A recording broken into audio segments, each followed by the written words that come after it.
Thumbelina. Hello, this is Natasha, and I'm dropping by with a famous fairy tale by Hans Christian Andersen.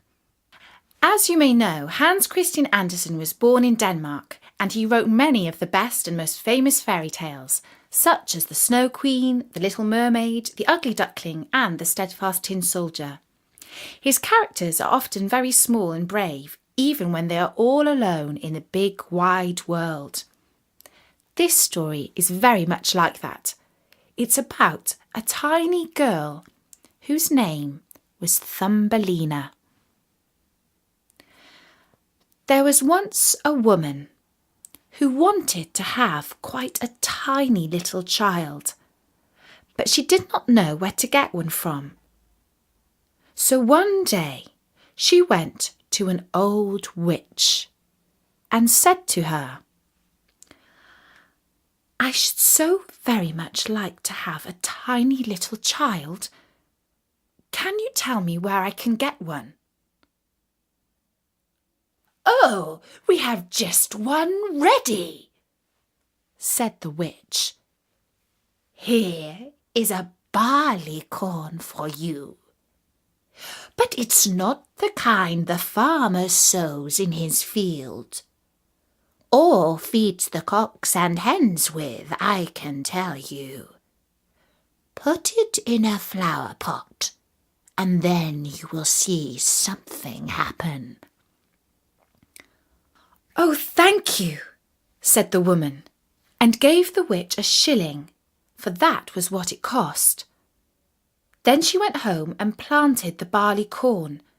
Immediately there grew out of it a large and beautiful flower, which looked like a tulip, but the petals were tightly closed as if it was still only a bud. Then she went home and planted the barley corn. Immediately there grew out of it a large and beautiful flower, which looked like a tulip, but the petals were tightly closed as if it was still only a bud. "What a beautiful flower!" exclaimed the woman, and she kissed the red and yellow petals. But as she kissed them, the flower burst open. It was a real tulip, such as one can see any day, but in the middle of the blossom, on the green velvety petals, sat a little girl, quite tiny, trim and pretty. She was scarcely half a thumb in height, so they called her Thumbelina. An elegant, polished walnut shell served Thumbelina as a cradle. The blue petals of a violet were her mattress, and a rose leaf her coverlid. There she lay at night, but in the daytime she used to play about on the table.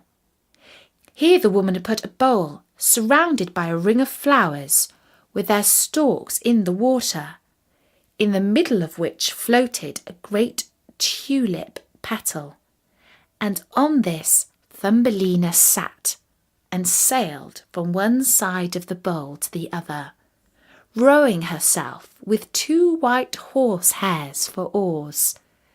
It was such a pretty sight. She could sing too, with a voice more soft and sweet than had ever been heard before. One night, when she was lying in her pretty little bed, an old toad crept in through a broken pane in the window. She was very ugly, clumsy and clammy. She hopped onto the table where Thumbelina lay asleep under the red rose leaf. "This would make a beautiful wife for my son," said the toad, taking up the walnut shell with Thumbelina inside and hopping with it through the window into the garden. There flowed a great wide stream with slippery and marshy banks. Here the toad lived with her son. Ugh! How ugly and clammy he was, just like his mother. "Croak, croak, croak," was all he could say when he saw the pretty little girl in the walnut shell.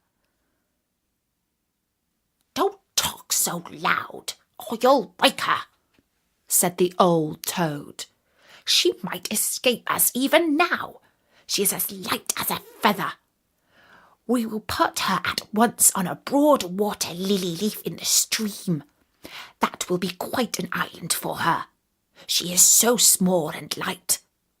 She can't run away from us there while we are preparing the guest chamber under the marsh where she shall live."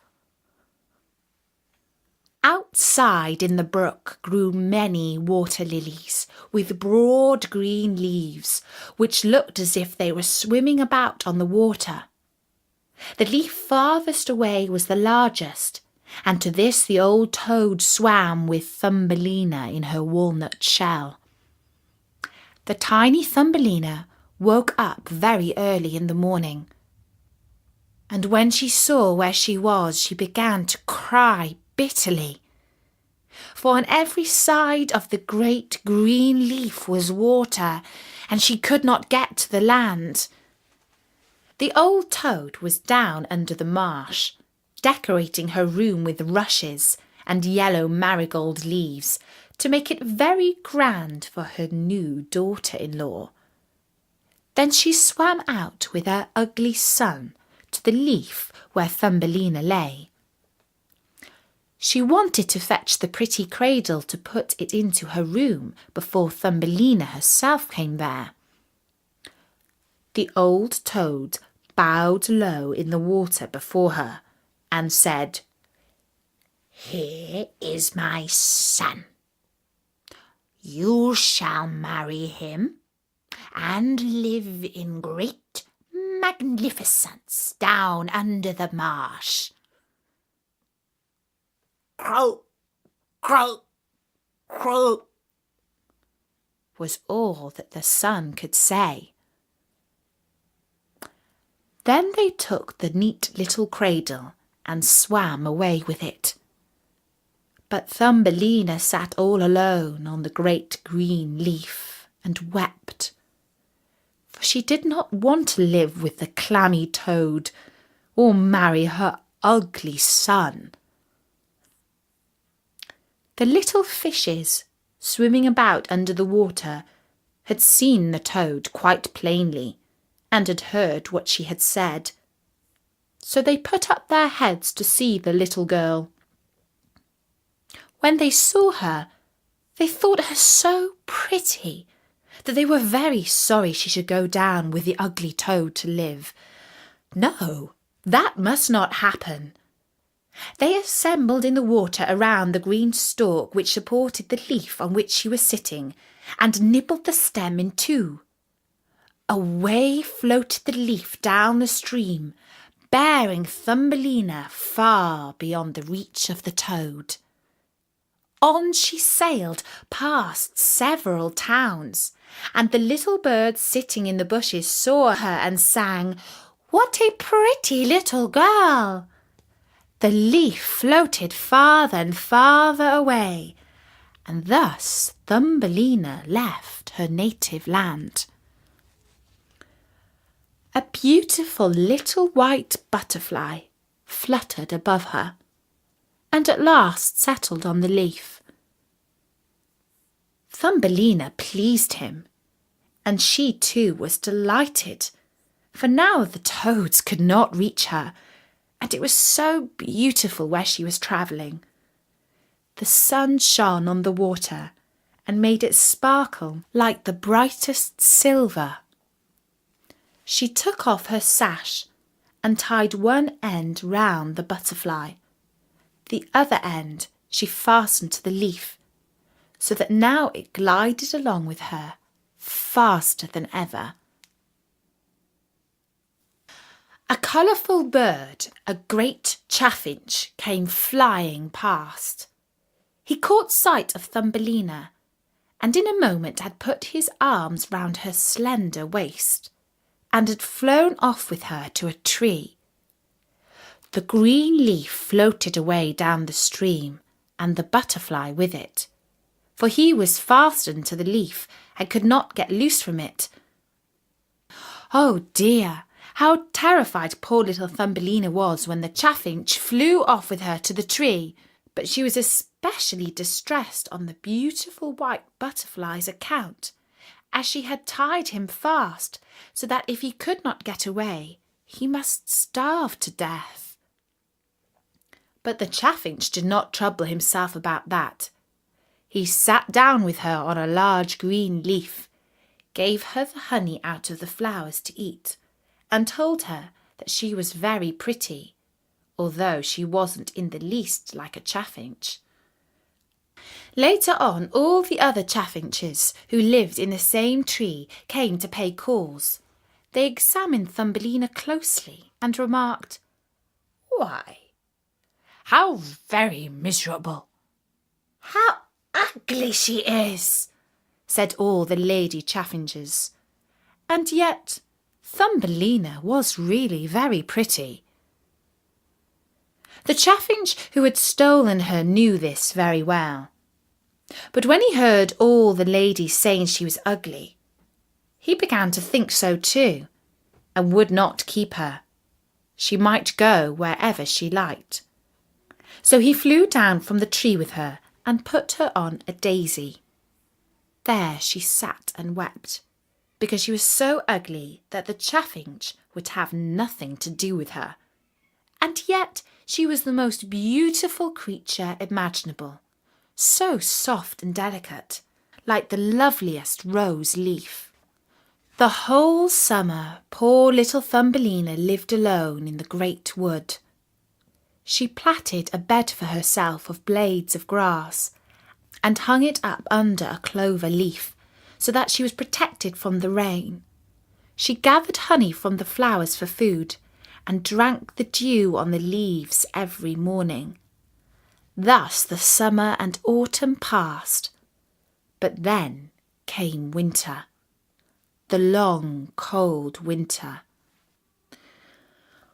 All the birds who had sung so sweetly about her had flown away. The trees shed their leaves. The flowers died.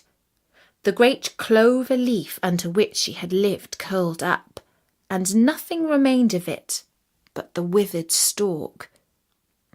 She was so terribly cold, for her clothes were ragged, and she herself was so small and thin. Poor little Thumbelina!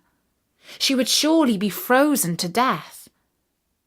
It began to snow, and every snowflake that fell on her was to her as a whole shovelful thrown on one of us, for we are so big, and she was only an inch high.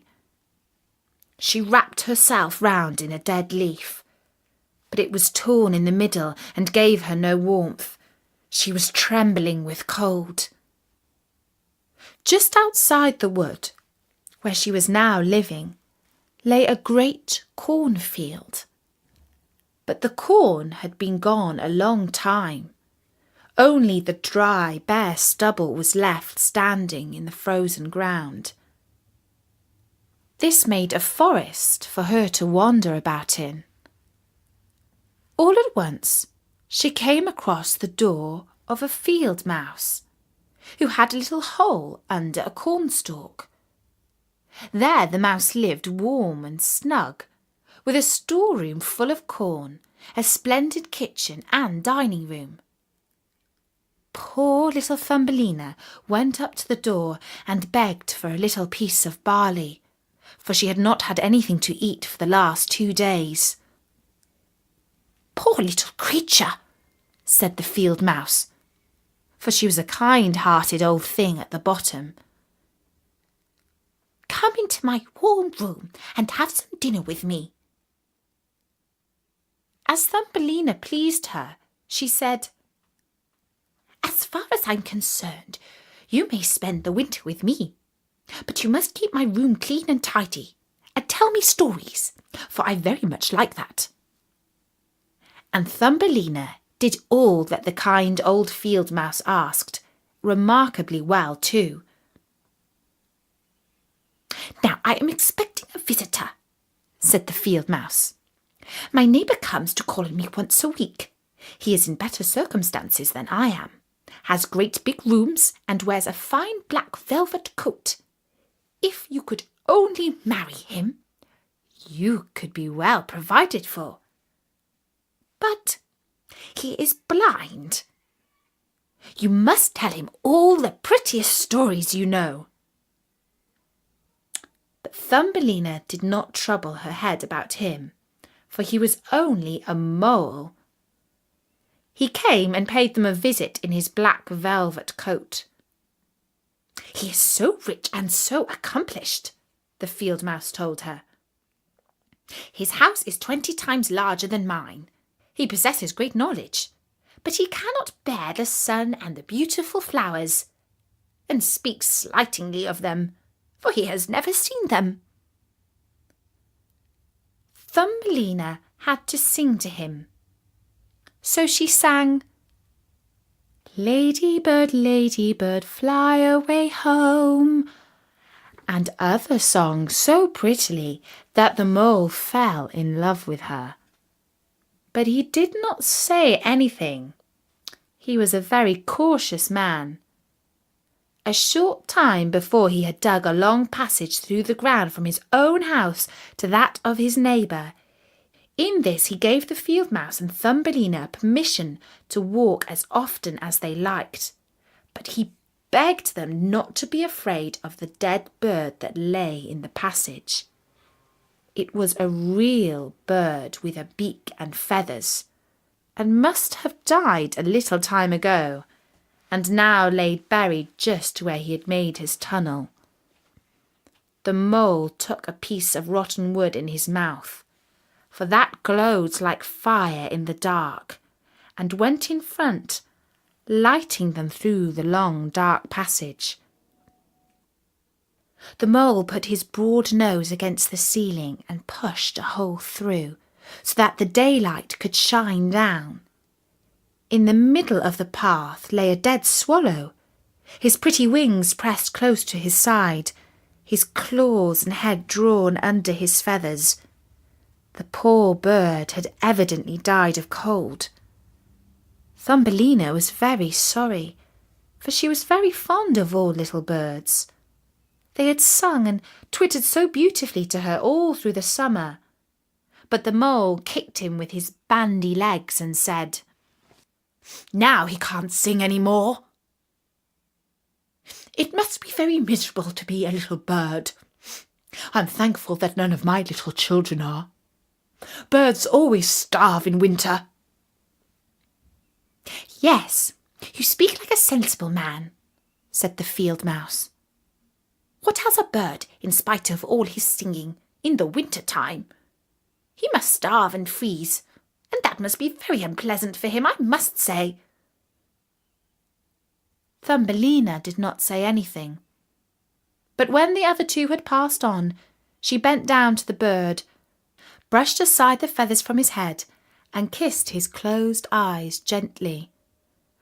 "Perhaps it was he that sang to me so prettily in the summer," she thought.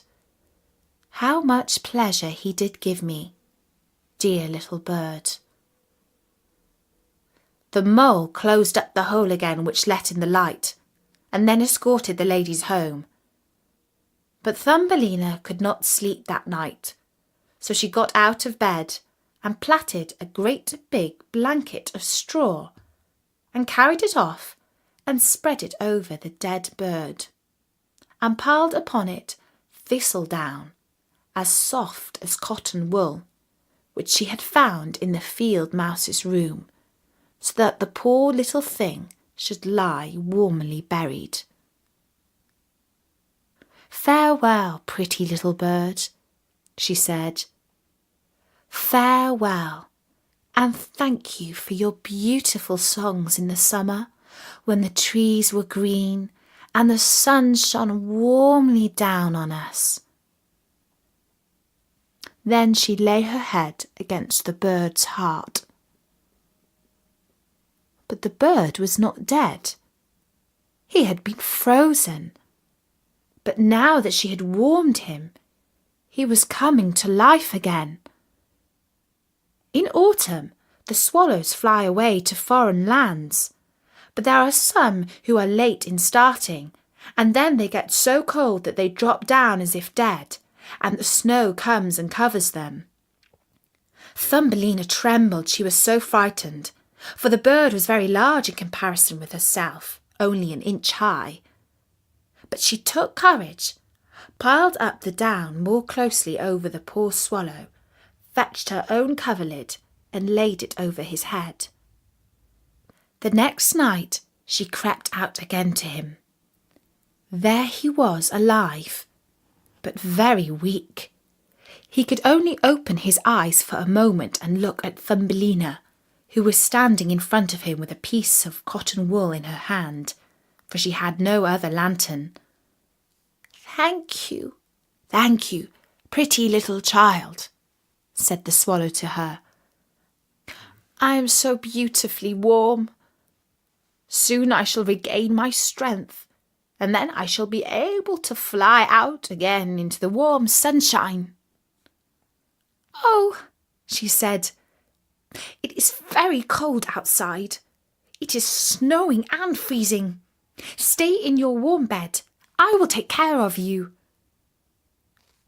Then she brought him water in a kettle, which he drank, after which he related to her how he had torn one of his wings in a bramble, so that he could not fly as fast as the other swallows who had flown far away to warmer lands. So at last he had dropped down exhausted, and then he could remember no more.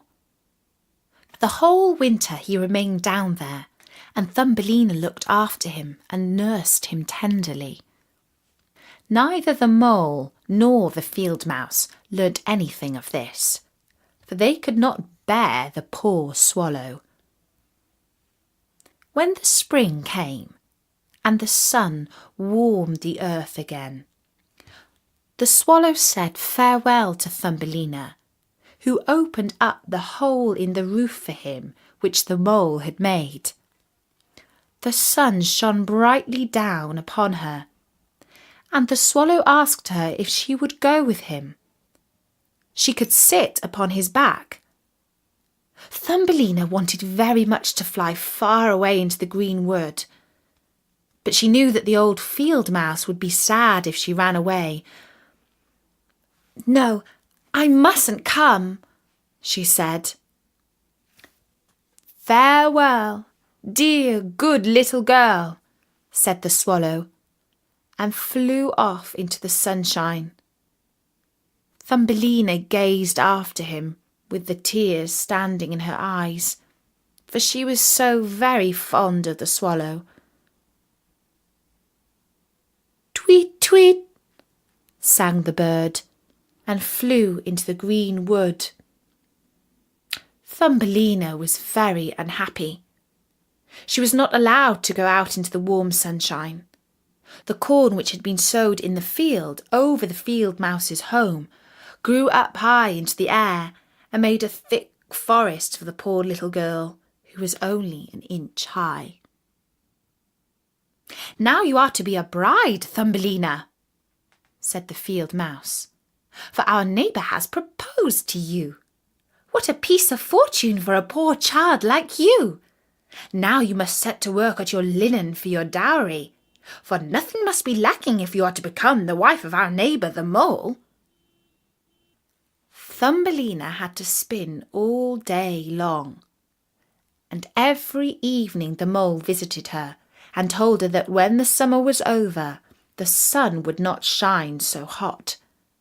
Now it was burning the earth as hard as stone. Yes, when the summer had passed, they would keep the wedding. But she was not at all pleased about it, for she did not like the stupid mole. Every morning when the sun was rising, and every evening when it was setting, she would steal out of the house door, and when the breeze parted the ears of corn so that she could see the blue sky through them, she thought how bright and beautiful it must be outside, and longed to see her dear swallow again. But he never came. No doubt he had flown away far into the great green wood. By the autumn, Thumbelina had finished the dowry. "In 4 weeks you will be married," said the field mouse. "Don't be obstinate, or I shall bite you with my sharp white teeth. You will get a fine husband. The king himself has not such a velvet coat. His storeroom and cellar are full, and you shall be thankful for that." Well, the wedding day arrived. The mole had come to fetch Thumbelina to live with him down under the ground, never to come out into the warm sun again, for that was what he didn't like. The poor little girl was very sad, for now she must say goodbye to the beautiful sun. "Farewell, bright sun," she cried, stretching out her arms towards it and taking another step outside the house, for now the corn had been reaped and only the dry stubble was left standing. "Farewell, farewell," she said, and put her arms round a little red flower that grew there. "Give my love to the dear swallow when you see him." Tweet, tweet, sounded in her ear all at once. She looked up. There was the swallow flying past. As soon as he saw Thumbelina, he was very glad. She told him how unwilling she was to marry the ugly mole, as then she had to live underground where the sun never shone, and she could not help bursting into tears. "The cold winter is coming now," said the swallow. "I must fly away to warmer lands. Will you come with me?